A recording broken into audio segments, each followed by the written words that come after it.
Então, muito boa noite já, né? 6h05. Para vocês que estão me ouvindo, me assistindo, o professor Bruno Steffens, diretamente aqui do Sebrae de Franca. Para vocês, mais uma oficina online aí, tá legal? Num tema super importante que eu escolhi, que são laudos laboratoriais. Para quem já me conhece, sabe que eu já fiz essa oficina algumas vezes. Para quem ainda está querendo saber um pouquinho mais sobre o conteúdo, essa é a oportunidade de vocês estarem aprendendo também, tá legal? O áudio de vocês está desligado, eu desliguei aqui para não ter interferência de som, só vocês estão me ouvindo, tá ok? E qualquer dúvida que vocês tiverem, eu peço para entrar em contato comigo depois lá no particular, ou entrar em contato no CRA da unidade de vocês, para poder entrar em contato comigo, tá bom? É só 40 minutos, né, gente? Então, assim, é pouco tempo para falar de um assunto que levaria aí quase 3 horas para falar. Eu tive que enxugar bastante o conteúdo para vocês, tá? Para a gente poder estar aprendendo aí. Vamos ver se mais para frente a gente pode fazer essa oficina presencial, tá ok? Então, as dúvidas que vocês forem ter, por favor, vão anotando aí depois. Se tiver uma oportunidade, entre em contato comigo que eu possa estar solucionando aí. Belezura? Muito bem, pessoal. Vou estar compartilhando uma tela com vocês aqui agora, tá bom? Que é a tela da nossa oficina de hoje, que está aqui. Peço para vocês darem um joinha, dá um joia aí na tela, se vocês estão vendo esse PowerPoint aí que está aparecendo. Beleza, ó, a Adriana da Vanco aqui tá vendo, né? Eu estou vendo ela aqui, ela está vendo aqui a aula. Muito bem. Pessoal, escolhi um tema esse mês para vocês aí sobre laudos laboratoriais, porque eu trabalho na área, eu sou técnico de laboratório, tá? Eu trabalho na área há muitos anos. E a gente faz sempre os diagnósticos de laboratório, os exames de sangue, os exames de urina, que chega lá pra gente, tá bom? É muito importante entender isso, por quê? Porque vocês, por exemplo, vão colher exame lá de sangue, colher exame de urina, fezes, e aí o médico vai ver esse laudo, mas o que o médico está vendo nesse laudo aí que está sendo interessante para ele? O que ele vai estar vendo para poder receitar um medicamento para vocês? Então a gente tem que saber interpretar isso. Vocês também vão saber alguns detalhes que os médicos aí vão estar vendo, tá? Para passar um diagnóstico a todos vocês. É muito legal entender isso, tá certo? E importante também, porque pode ser que o médico aí esteja passando medicamentos que talvez não sejam necessários, tá bom? Vocês vão ver aqui alguns detalhes que eu vou passar para todos aí, tá legal? Muito bem, vamos lá. Primeira coisa que eu quero falar para vocês é sobre o hemograma. Existe um exame de sangue muito pedido pelos médicos, que é o hemograma. Eu tenho certeza que todo mundo aí que já colheu sangue uma vez na vida realizou o exame de hemograma. Para quem não sabe, o exame de hemograma, ele é colhido nesse tubinho aqui, ó, de tampinha roxa. Tá? A próxima vez que vocês forem colher sangue, presta atenção nos tubos que vão ser colhidos.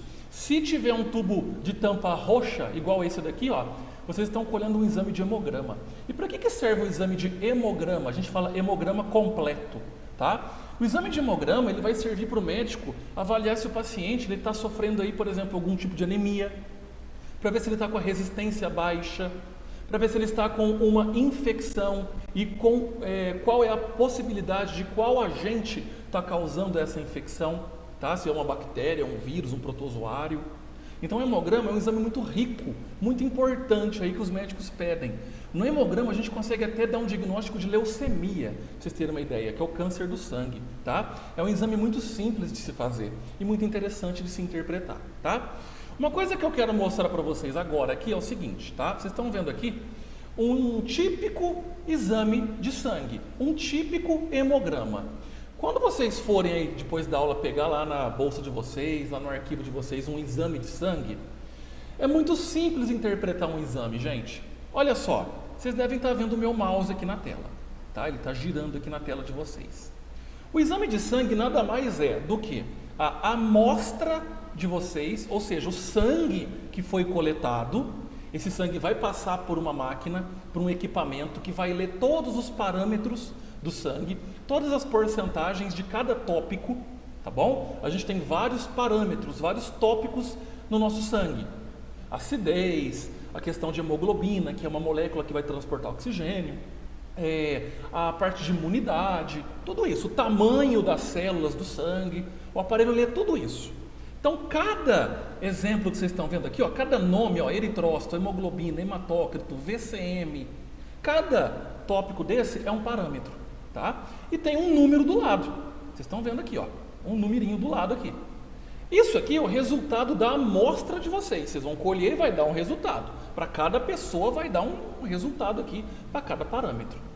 E do outro lado, olha só, do lado de cá agora, do laudo, vai ter o que a gente chama de valor de referência. É o valor de referência que a medicina estipula para uma pessoa saudável. Então tem um número, vai de tanto a tanto. Olha como é que é simples interpretar um laudo.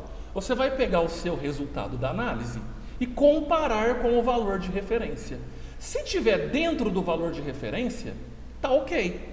Você está bem naquele parâmetro, tá? Se tiver fora daquele valor de referência, é aí que está o problema, que pode estar causando algum tipo de problema no seu sangue. Tá legal? Então é isso que é uma interpretação de laudo, é muito simples. Só que o problema é o seguinte: o médico não te fala quais parâmetros que estão errados, que estão fora do valor de referência. E ele não explica o que é cada parâmetro. Se eu perguntar para vocês assim, ó, pessoal, vocês sabem o que é eritrócito? Vocês sabem o que é hemoglobina? Vocês sabem o que é hematócrito? O médico não vai falar isso para vocês. E cada tópico desse tem uma importância no organismo, tá legal? Pegue esse valor, compare com o valor do outro lado dentro do valor de referência. Se tiver dentro, tá normal. Tá? Vou dar um exemplo clássico aqui, ó. Vamos pegar esse primeiro parâmetro aqui em cima. Estão vendo aqui onde que o meu mouse está passando aqui em cima? Ó, está escrito série vermelha e embaixo eritrócitos. Estão vendo aí? Olha só, 4,20 milhões. Isso aqui são os eritrócitos que estão lá na pessoa. Quando colheu o sangue, significa que tinha 4,20 milhões de eritrócitos por milímetro cúbico de sangue. Tá bom? Isso é o resultado da amostra do paciente. Qual que é o valor de referência? O valor de referência é entre 3,90 milhões a 4,80 milhões. Então, está dentro 4,20? Está dentro. Então, está normal. Esse parâmetro está ok. Tá legal? É isso que tem que ser feito, interpretar. Só que aí que vem essa questão da nossa aula de hoje. Eu vou explicar alguns parâmetros mais importantes para vocês. Quais desses parâmetros aqui que vocês estão vendo na lateral aqui, ó, que são mais importantes para o médico, mais interessantes para ele, tá bom? O primeiro parâmetro, né, quer dizer, que eu vou estar explicando para vocês, se chama plaqueta. Qualquer hemograma, gente, pega um hemograma que vocês têm em casa, tá lá o exame, hemograma completo. Qualquer tipo de exame de hemograma completo vai ter um parâmetro escrito, plaquetas, e vai ter um número, que é o resultado da sua amostra. Pega aquele número e compara com o valor de referência. Se tiver dentro, tá ok, as plaquetas estão ok. Se tiver fora, eu vou mostrar aqui o que pode estar acontecendo, tá? Plaqueta, para quem não sabe, são, né, fragmentos celulares aí do nosso sangue responsáveis pela coagulação do sangue. Quando a gente faz um corte, por exemplo, vai sangrar, não vai? Mas depois ali, ó, o sangue não vai estancar. Por quê? Porque as plaquetas vão entrar em ação. Então vão coagular esse sangue. Tá legal? Então é importante ter plaqueta, só que tem que estar dentro do valor de referência. Pegue o seu hemograma e veja se as suas plaquetas estão dentro do valor de referência. Vamos lá. Vamos supor que na sua amostra o valor que deu lá no seu sangue esteja abaixo do valor normal, ou seja, do valor de referência. Vou dar um exemplo. Vamos supor que o valor de referência é entre 100 mil a 400 mil e o seu deu 60 mil. É abaixo de 100, não é? Muito bem. Quando o número está abaixo lá nas plaquetas, significa que o seu sangue está mais ralo, tá? Mais aguado, vamos dizer assim. E o risco de você ter uma hemorragia é muito grande. Um sangramento é muito grande. Por quê? Eu tenho pouca plaqueta e a plaqueta não é responsável pela coagulação do sangue? Muito bem. Então eu não tenho esse fator que vai ajudar na coagulação do sangue, está muito baixo. Então o risco que eu tenho de ter uma hemorragia é muito grande, porque qualquer cortezinho não vai estancar, tá? Olha que interessante saber. Pelo outro lado, se tiver um valor muito acima do normal, vamos pegar o mesmo exemplo, entre 100 mil e 400 mil. Nossa, professor, o meu deu 700 mil, 600 mil. Significa que você tem muita plaqueta no seu sangue. O seu sangue está mais grosso, mais espesso. Qual que é o perigo disso? O perigo é, quanto mais plaqueta eu tenho, mais risco de formação de coágulo dentro dos meus vasos sanguíneos vai acontecer. Então, por exemplo, meu sangue pode coagular e causar um trombo, né? Um coágulo de sangue. que está viajando ali na minha corrente sanguínea. As plaquetas se agruparam tanto, porque tem bastante plaqueta, e pode ser que estão formando coágulos de sangue dentro do meu sistema circulatório. Aí esse trombo, que é esse coágulo, para numa artéria, entope, essa artéria pode arrebentar. Ela vai para o pulmão, me dá uma embolia pulmonar. Ela para numa perna e tira o fluxo de sangue da perna, me dá uma trombose venosa. Tá? Então olha só que importante saber. Por isso que geralmente os médicos, quando pegam exames em que as plaquetas estão muito altas, eles vão receitar medicamento para tentar controlar esse sangue grosso. O AS, por exemplo, o ácido acetil salicílico, aquele AS, né, que a gente costuma tomar aí, que é gostosinho, azedinho, né? Então, ele serve para ralear o sangue, para tentar baixar um pouco as plaquetas, tá bom? Interessante entender esse tópico aí. Um outro tipo de parâmetro que vai estar lá no hemograma, é só vocês procurarem, tá? Vão ser os leucócitos. Vocês podem procurar no hemograma, leucócito. Professor, o que é um leucócito? Leucócitos são células de defesa do meu corpo. Olha aí, é o meu sistema de defesa, é a minha imunidade, tá? A gente tem uma proteção no corpo, é claro.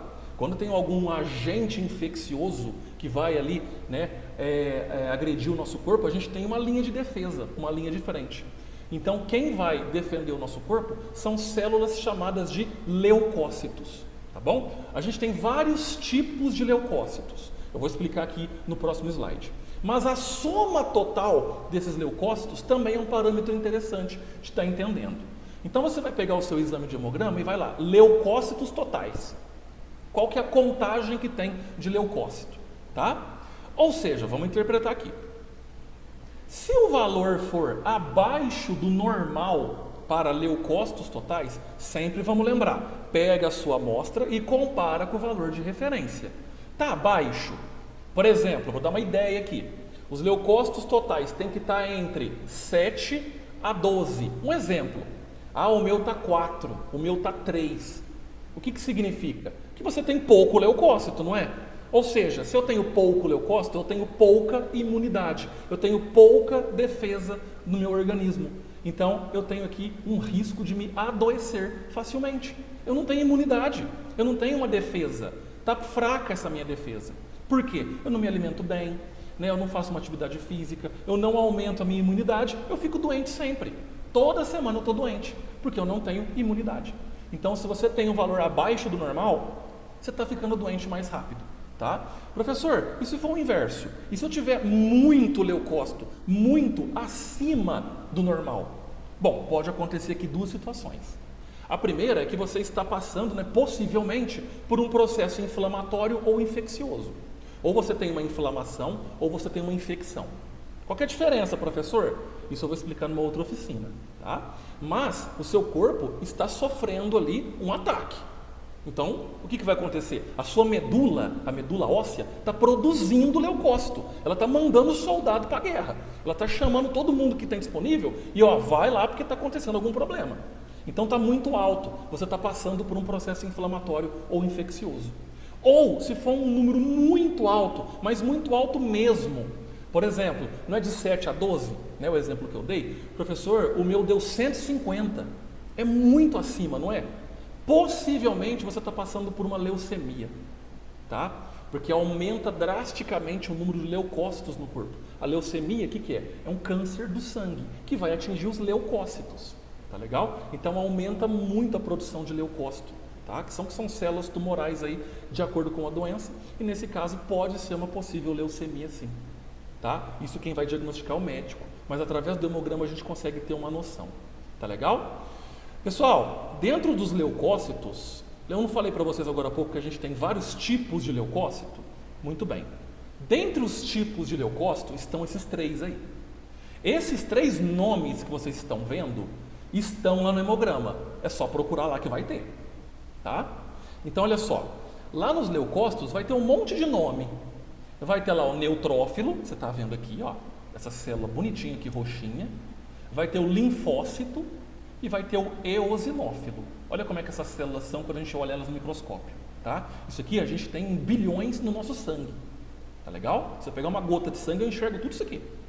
Mas vamos dar atenção nessas 3 aqui, ó. Neutrófilo, linfócito e eosinófilo. Presta atenção, todas elas têm um valor de referência. certo? Eu preciso comparar se a quantidade dessas células está dentro do valor de referência. Porque se não tiver, alguma coisa está acontecendo. Tá bom? Vamos sempre pegar se essas células aqui estiverem acima do valor de referência. Porque o hemograma ele é uma conta. Se eu tenho muito de uma célula, automaticamente eu vou ter pouco de outra. Então essa célula está me acusando alguma coisa, tá? Para não ficar difícil de vocês entenderem, vamos interpretar o seguinte. Essas 3 células, peguem aí no hemograma de vocês. Está muito acima do valor normal delas? Então eu vou explicar o que pode estar acontecendo. O neutrófilo é uma célula que combate bactéria. Se eu tenho, por exemplo, uma infecção causada por bactéria, o neutrófilo vai estar ali acudindo, vai estar ali me defendendo. É essa célula bonitinha que vocês estão vendo aqui, ó, no canto esquerdo, que vai atacar a bactéria. Tá legal? Ou seja, é simples entender.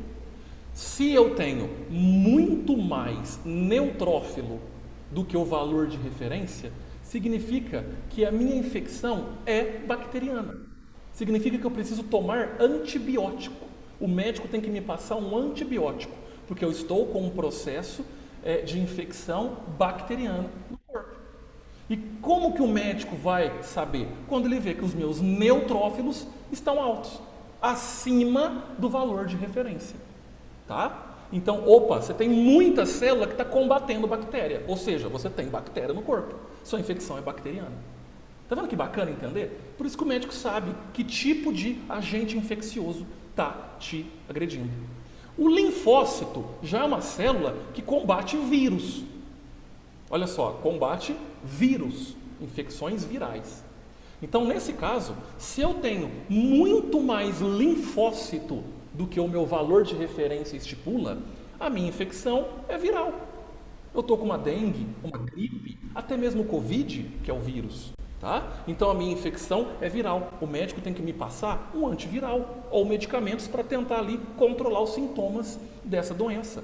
Não adianta ele querer me passar antibiótico se minha infecção é viral. O antibiótico não destrói vírus, não vai acabar com a minha infecção. Estão entendendo que bacana que é? É a mesma coisa você pegar o seu hemograma aí e ver que tem muito mais linfócito no corpo. Ou seja, você tem vírus. E você chegar no pronto-socorro, o médico toma antibiótico. Para quê? O antibiótico não vai destruir o vírus que está lá, né, te agredindo. Então, nesse caso, o linfócito ele vai apontar que a sua infecção é viral. Agora vamos no eosinófilo, essa célula bonitinha, rosinha que vocês estão vendo aqui. Ó. O eosinófilo dá muito em criança. Tá? O valor de referência, se tiver muito acima do normal, significa que a infecção é parasitária. A pessoa pode estar com verme. Tá? Por isso que criança é muito comum da eosinofilia, que a gente chama, que é o aumento de eosinófilo. Por quê? Ela pode estar com algum ovinho de verme aí, parasita. Então vai aumentar muito os eosinófilos, o médico. Opa, essa criança pode estar com verme. Geralmente o médico pede o hemograma e já pede também o exame de fezes, porque a gente consegue ver o ovinho do parasita. Olha que bacana. Então, olha só, esses 3 tipos de células, cada um combate um tipo de agente infeccioso. Uma combate bactéria, a outra vírus, a outra parasita. É só eu ver qual que está mais acima do valor de referência no meu corpo. Você vai saber que tipo de infecção que você está tendo. Legal aqui? Bacana? Muito bem, no hemograma de vocês tem tudo isso, tá bom? Vamos falar um pouquinho agora dos exames de bioquímica. O que significa, professor, exame de bioquímica? Vou explicar para vocês. Médicos também pedem demais exames de bioquímica. São colhidos no tubinho mais amarelado, da tampinha amarela ou laranja. Tá legal? Os exames de bioquímica, eles vão servir para avaliar ali como é que estão as funções do meu corpo. Como é que está a minha função cardíaca, ou seja, do meu coração? Como é que está a minha função renal, ou seja, como é que os meus rins estão trabalhando? Como é que está a minha função hepática, ou seja, como é que o meu fígado está trabalhando? Tá? Tem como ver como é que está o equilíbrio ácido-base do meu sangue, se o meu sangue está muito ácido ou não. Certo? Até mesmo marcadores tumorais, para detectar se eu posso estar com um tipo de tumor ou não. Então, exames de bioquímica servem para avaliar o corpo num todo, tá? Cada função do meu corpo. E também é muito pedido aí pelos médicos. Quando vocês forem numa consulta médica, o médico vai passar para vocês o pedido de exame. Presta atenção nesse pedido de exame e veja se vão estar alguns desses que eu vou falar agora. Quando vocês olharem as siglas, tá? Vocês vão saber para que o médico está pedindo, porque ele quer saber como que está esse tipo de função do corpo de vocês, tá bom? Olha só, vamos falar alguns exemplos aqui. Não tem como eu falar todos, pessoal, porque são centenas. Demoraria horas para mim estar explicando cada um deles. Mas os principais aí que os médicos pedem, tá?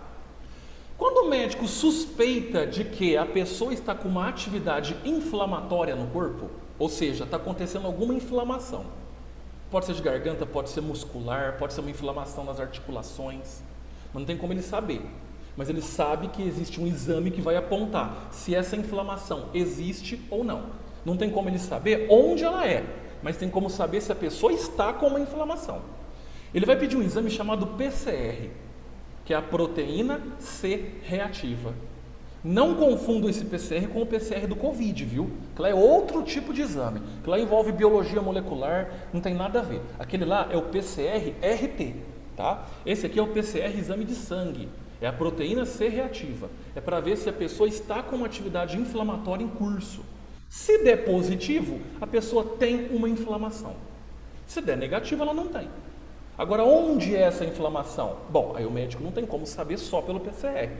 Ele vai pedir outros exames para tentar achar um diagnóstico. Mas o PCR apontando que está com uma inflamação, o médico já tem uma segurança que precisa avaliar melhor esse paciente. No seu pedido médico, tem PCR? O médico está suspeitando que você está passando por uma atividade inflamatória. Tá legal? O médico quer saber como é que está o seu rim, função renal. Ele vai pedir 2 exames, ureia e creatinina. Está no seu pedido lá, ureia e creatinina? O médico quer avaliar a sua função renal.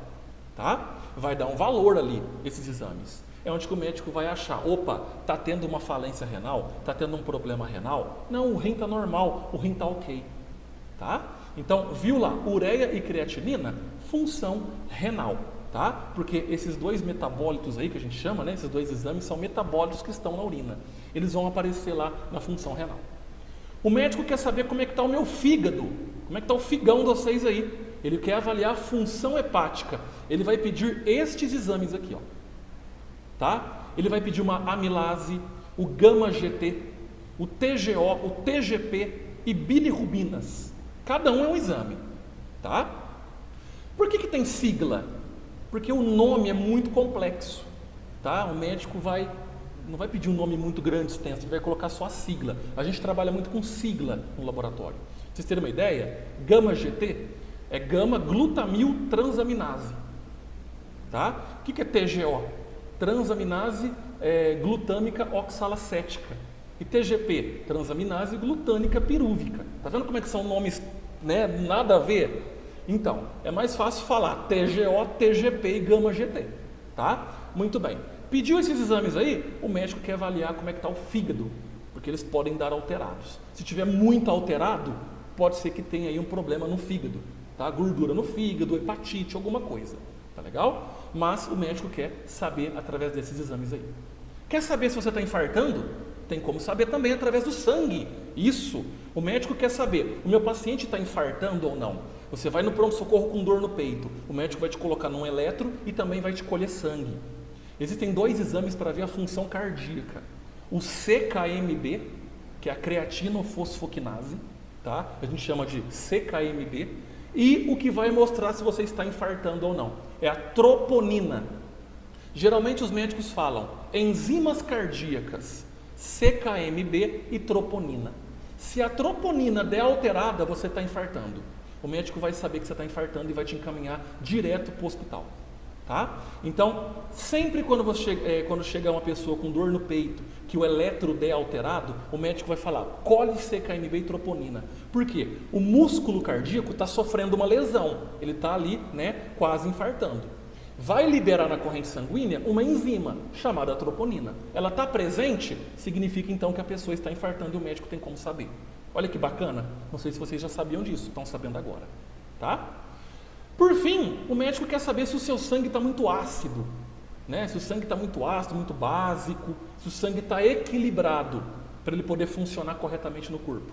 Ele vai pedir ali o sódio e o potássio, tá? Exames de sódio e de potássio, para ver se está muito desequilibrado essa questão da acidez sanguínea, tá legal? Pessoa que que come muito sal, olha o sódio presente, tá? Então, assim, isso aí é uma coisa também que os médicos gostam muito de pedir para estar avaliando ali no seu paciente, tá? Alguns exemplos, tá bom, pessoal? Eu queria explicar com mais calma, mas já acaba a aula, né? Então, assim, só 40 minutos, passa rapidinho. Mas eu vou passar mais alguns exemplos para vocês aqui. Olha essa tela. Tá cheio de exame aí, né, professor? Eu vou falar rapidinho cada um deles. Tá vendo a sigla? Ó, tá em negrito aqui no meio, ó.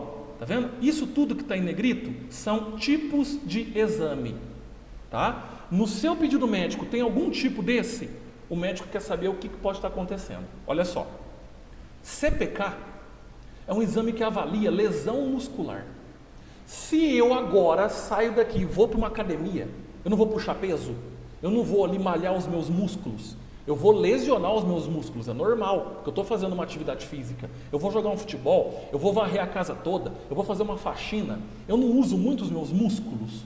Pois bem, na hora que eu for colher o meu sangue, o meu CPK está alto. Por quê? Porque eu tive lesões musculares. Tá? O meu músculo, ele sofreu algum tipo de lesão, porque eu trabalhei muito ele. Então vai aparecer lá no CPK. Tá legal? Olha que bacana.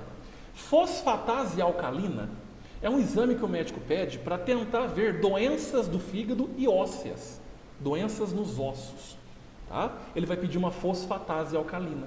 Tá? Que também está presente no sangue. Se tem uma doença no fígado ou uma doença no osso, vai apresentar lá no sangue através da fosfatase alcalina. Desidrogenase lática significa lesão celular. O nosso corpo é feito de células. Todo cantinho do nosso corpo é feito de células. Tá? Tudo, pele, osso, músculo, órgãos, nervo, tudo é célula. Essas células estão sofrendo uma lesão, elas estão assim, né? Ok, estão ali trabalhando corretamente? Beleza. Não estão? O médico está desconfiado? Ele vai pedir uma desidrogenase lática para saber o que pode estar acontecendo com essas células. Tá? Um exame bacana, o dímero D. Dímero D é para ver se tem presença de coágulo no sangue. Se eu tenho um coágulo de 1 milímetro no meu sangue, tá? Que é perigoso, eu expliquei para vocês, ele pode parar e dar um infarto, um AVC, alguma coisa, o dímero D vai apontar. Se der positivo, a pessoa está com coágulo no sangue. O médico vai entrar com medicamento para tentar desfazer esse coágulo. Tá? Bacana, né? Vamos lá. BNP é insuficiência cardíaca. Quando a pessoa está com insuficiência cardíaca, o coração está quase parando, vai pedir um BNP. É muito pedido em CTI, quando a pessoa está lá entubada, por exemplo. Glicose é clássico. É para saber se a pessoa pode ou não estar com diabetes. É para saber a questão do açúcar no sangue. Então vai pedir um exame de glicose. Tá bom? Se a glicose estiver muito alta, opa, suspeita de diabetes, tá bom? Ácido úrico é um exame para saber se a pessoa sofre de gota, que é uma doença nas articulações, tá? Então, muita proteína, quem come muita carne, quem come carne demais, o ácido úrico aumenta. Depois vai acontecer o quê? Já viram aquelas bolinhas que dá lá na sola do pé? Umas bolhas de uma aguinha? Aquilo tudo é ácido úrico, que o organismo tenta, né, eliminar. Mas se elas se instalam nas articulações, a pessoa sofre de gota. Ela não consegue nem mover o corpo direito de tanta dor. Tá? Eu tenho um tio meu que sofre de gota. E o lipidograma é um exame para ver o colesterol, que são as gorduras do sangue. O colesterol total, que vai incluir ali o bom colesterol, o mau colesterol. E aí tem um exame chamado lipidograma, tá? Que vão somar ali triglicérides, colesterol, tudo isso. Uma dica. Todo exame de lipidograma, 12 horas de jejum, ok? Nem mais, nem menos. Exame de glicose, 8 horas de jejum. Para os outros tipos de exame, não é necessário jejum. Tá? É mito falar que precisa de jejum em hemograma, em outros exames. Não precisa. Tá legal? Outra coisa, tá fazendo jejum? Pode tomar água, normal. Deve até, para ficar mais fácil colher sangue no outro dia. Se alguma enfermeira falar, não pode tomar água, é mentira. Deve tomar para hidratar, para você hidratar o sangue para poder colher sangue mais fácil. A água não interfere em exame, nem água e nem medicamento. Está tomando medicamento controlado? Normal, pode tomar em jejum sem problema. Tá bom? Belezura. Para acabar, alguns tipos de exame hormonal. A pessoa quer saber como é que estão os hormônios do corpo? Vou dar algum exemplo para vocês aqui. Olha só, eu tenho um exame, né, exames hormonais, que é o TSH, o T3 e o T4, que é para avaliar a função da minha tireoide, é uma glândula que a gente tem aqui ó, na garganta. A tireoide ela é responsável aí pelo crescimento, uma série de fatores, tá? O desenvolvimento da pessoa. Então, TSH, T3 e T4 são exames para avaliar a função da tireoide. O PSA é um exame, né, um hormônio que o homem tem para saber como é que está a próstata. É o PSA. Quando o homem está acima de 50 anos, o médico fala assim, ó, vamos colher o exame de PSA para ver como é que está o seu hormônio prostático. Além do exame, ele pede o exame do dedo também, que aí muita gente sai correndo e não quer nem fazer, né? Acontece. Mas o PSA também indica aí que o homem está com problema na próstata, tá legal? O FSH e o LH, que significa folículo estimulante e folículo luteinizante, mas a gente simplifica em FSH e LH, são hormônios da mulher. São os hormônios que vão amadurecer os óvulos para a menstruação, para que o óvulo esteja maduro para ser fecundado e ter ali uma gravidez. Olha que bacana. Então depende do hormônio, o FSH e o LH. Quando a mulher entra na menopausa, ela não produz mais esses hormônios, por isso que ela não ovula mais. Tá legal? Isso aqui o médico pede para saber se a pessoa entrou ou não na menopausa. Testosterona é o hormônio masculino, tá? A testosterona é o hormônio que os homens têm, que vão dar a voz grossa, mais pelos no corpo, um tônus muscular mais forte, tá? Então quem toma testosterona está tomando hormônio masculino. Se uma mulher toma testosterona, ela vai começar a criar barba, ela vai começar a engrossar a voz, a criar mais músculo, tá? O inverso, estrógeno e progesterona, já são os hormônios femininos, tá? Que as mulheres têm. Se eu, que sou homem, tomo estrógeno e progesterona, eu vou começar a ter a vozinha mais fina, né? Eu vou começar ao quê? Eu vou começar a crescer seio, tudo isso, tá bom? Eu vou perder muitos pelos do meu corpo, porque são hormônios femininos. Olha a serotonina. Serotonina é o hormônio do apetite. Sabe aquele guloso que quer comer demais? Está com a serotonina alta, né? Então, nesse caso, é o hormônio do prazer e também do apetite. Prazer é aquele prazer que vocês estão entendendo, né? Então, é a serotonina que aí vai tá na corrente sanguínea que vai mostrar isso. A melatonina é o hormônio do sono, tá? Quando vocês começam a ficar com sono, começam a pescar na aula, que eu percebo aqui na escola, é a melatonina que está começando a agir, tá? Então, ela está começando a correr na corrente sanguínea, começa a dar aquele soninho gostoso, tá? Tudo isso aí para vocês. E, por fim, a insulina. Para quem não sabe, a insulina é um hormônio que o pâncreas produz, um órgão que a gente tem. Se a gente não produz a insulina, o açúcar, a glicose que está no sangue se acumula. E aí é o diabetes. Então a pessoa que tem diabetes, ela tem que tomar insulina, para que essa insulina pegue esse açúcar e consiga jogar dentro da célula, tá? Porque senão pode dar um problema muito grave aí. Belezura? Acho que vai dar tempo de falar desses aqui, ó, os marcadores tumorais. Tá vendo essas siglas? Tá? Eu vou falar rapidinho que está acabando a aula, tá, pessoal? Essas siglas aqui é quando o médico desconfia de algum tumor no corpo, tá? Ou quem já teve câncer, para o médico avaliar e acompanhar para ver se esse tumor não volta. Olha só, o CEA, que é o CEA, é o marcador tumoral de câncer coloretal, câncer de intestino. Tá? A pessoa que está desconfiada de ter um câncer de intestino ou já passou por um câncer, o médico vai pedir o CEA. CA125. É um marcador tumoral de câncer de ovário. O CA15.3, marcador tumoral de câncer de mama. CA19.9 é o marcador tumoral de câncer de pâncreas. Estão vendo? Cada um tem um tipo, tá? BTA, marcador tumoral do câncer de bexiga. ALK, marcador tumoral do câncer de pulmão. E o AFP é o marcador tumoral do câncer de fígado. Então, quando o médico desconfia ou o paciente passou por um tipo de câncer, eles vão pedir esses exames aqui, tá? Para saber se esse câncer está voltando ou não, se está controlando ou não. Legal? Vou passar aqui rapidinho, depois vocês vão ver a aula de novo. E por fim, os exames diagnósticos, tá? Que aí é para diagnósticos de algumas doenças. Olha só, anti-HIV é para saber se a pessoa tem HIV, tem AIDS. Então, isso aqui, ó, são exames geralmente quando a pessoa entra em empresa. Eles pedem, principalmente na área da saúde. Quem vai entrar no hospital, colhe todos esses exames aqui. Tá bom? Ó, para saber se a pessoa tem HIV. Anti-HAV, hepatite A. Anti-HBsAg, hepatite B. Anti-HCV, hepatite C. Se der positivo em algum desses, a pessoa tem essa doença ou já teve. Tá bom? O VDRL é o diagnóstico de sífilis. quando a pessoa tem uma doença aí que é a sífilis, sexualmente transmissível. E o BHCG, que é o popular beta, que as meninas fazem às vezes, é para ver o teste de gravidez, para ver se ela está ou não grávida. Tá legal? São exames diagnósticos aí para vocês. Bom, pessoal, peço desculpas por ter corrido aí no final, tá? A aulinha está acabando aqui. Então, assim, espero que vocês possam ter aproveitado bastante essa aula. Depois, se vocês tiverem alguma dúvida, eu peço para vocês entrarem em contato aí com o CRA da unidade de vocês, tá? Bastante gente participando aqui agora, ó, muito bem, parabéns, tá bom? Quem tem meu número, entra em contato comigo. Quem não tem, vai lá no CRA, que aí o pessoal do CRA da escola pode tentar entrar em contato comigo, tá legal? Deixa eu ver se tem alguma coisa aqui que eu posso estar falando para vocês. O pessoal está colocando o nome aqui, muito bem. Muito bem, tá? Meninada, agradeço a participação de vocês, quem está em Ribeirão Preto aí, tá? Quem está em São José do Rio Preto e aqui em Franca também. Infelizmente, Franca voltou para a fase vermelha, então Rio Preto e Ribeirão não, está na fase laranja. Aqui vai fechar tudo, então a gente está na fase vermelha, tá bom? As aulas, por enquanto, a gente não sabe ainda, vamos aguardar, mas vamos tomar cuidado, tá, pessoal? Porque o Covid está pegando, eu sei, eu trabalho no laboratório, então, assim, está aumentando demais. E cuidado, se cuidem, tá? Tem pessoa aí que está normal e não está sentindo nada, mas está com o vírus. Esse vírus está uma coisa de louco.